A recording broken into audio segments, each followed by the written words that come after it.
ನಮ್ಮ ಯಜಮಾನ್ರು ದಿನಕ್ಕೆ 2 ಸಲ ಹೊಲಕ್ಕೆ ಹೋಗಿ ಬರ್ತಿರ್ತಾರೆ.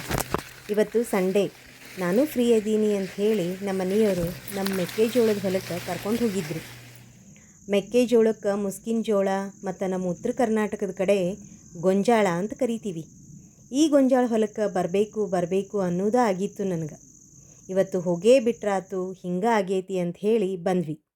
ಗೊಂಜಾಳ ಅಂತೂ ಭಾಳ ಚಂದ ಬೆಳೆದತಿ. ನಮ್ಮ ಮನೆಯವ್ರಿಗಿಂತ ಇನ್ನೂ ಹೈಟ ಆಗೈತನ್ರಿ. ಈ ಸಲ ಪೀಕ್ ಚಲೋ ಬರ್ತೈತಿ ಅನ್ನಿಸ್ತು. ಭಾಳ ಖುಷಿ ಆಯ್ತು. ಹೊಡಿ ಹಾದು ತೆನಿ ಭಾಳ ಬಿಡಲಿ, ಫಸಲು ಹುಲಸಾಗಲಿ, ಇಷ್ಟಪಟ್ಟು ಕಷ್ಟಪಡೋ ನಮ್ಮ ರೈತನ ಬಾಳು ಹಸನಾಗಲಿ ಅಂತ ಆಶಿಸ್ತೆ. ಈ ಶುದ್ಧ ಗಾಳಿ, ಸಮೃದ್ಧಿಯ ಹಸಿರಿನ ಜೋಡಿ ಕಾಲ ಕಳೆಯೋದು ಅಂದ್ರೆ ಅದ್ರ ಮಜಾನೇ ಬೇರೆ. ಏನೇ ಆಗಲಿ, ಸಂಡೇ ಫಂಡೇ ಜೊತೆ ಹೆಲ್ತ್ಗೆ ಯೂಸ್ಫುಲ್ ಡೇ ಆಯ್ತು. ಭಾಳ ದಿವ್ಸದ ಮೇಲೆ ನಮ್ಮ ಹೊಲ ನೋಡಿ ನನಗೂ ಖುಷಿ ಆಯ್ತು. ಕತ್ಲಾಗಕ್ಕೆ ಬಂತು. ಹೊಲಕ್ಕೆ ಮತ್ತೆ ಸಿಗೋಣ ಅಂಥೇಳಿ ಮನೆಗೆ ಬಂದ್ವಿ.